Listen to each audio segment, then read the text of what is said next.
Angle music Kumar Ramesh की प्रस्तुति।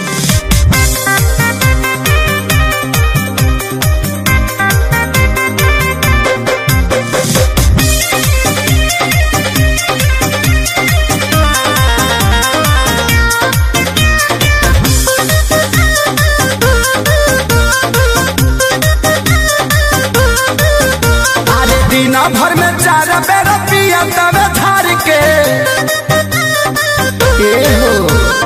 दिन भर में 4 बेर पिया तवे धार के दिन भर में 4 बेर पिया तवे धार के सुतल बाबा मुआ सावन में गाजा मार के सुतल बाबा मुआ सावन में गाजा मार के सुतल बाबा मुआ सावन में गाजा मार के आउर बाउर बोले भइल तू सुमन जवार के आउर बाउर बोले भइल तू सुमन जवार के सुतल बाबा मुआ सावन में गाजा मार के सुतल बाबा मुआ सावन में गाजा मार के सुतल बाबा मुआ सावन में गाजा मार के।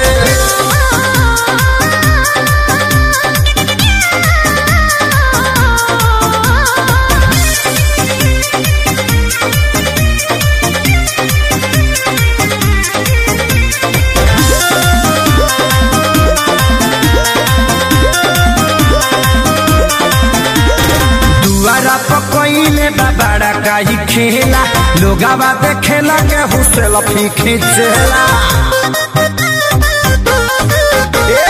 दुआरा पकइले बाबा काई खेला लोगावा देखेला के हुसेल फी खींचेला बगड़ी बनाइले बलुगिया मन फार के बगड़ी बनाइले बलुगिया मन फार के सुतल बाबा मुआ सावन में गाजा मार के सुतल बाबा मुआ सावन में गाजा मार के सुतल बाबा मुआ सावन में गाजा मार के।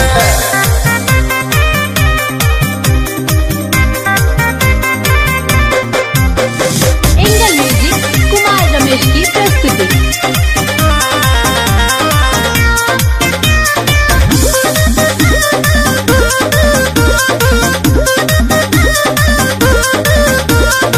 यादो मुकेश खोजे झगड़ा के लड़ी सोनू के रहन से परेशान बने बड़ी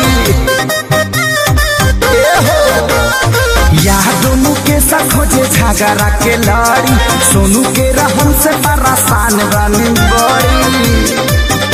अरे संजय खेसारी के संहत बेकार के संजय खेसारी के संहत बेकार के सुतल बाबा मुआ सावन में गाजा मार के सुतल बाबा मुआ सावन में गाजा मार के।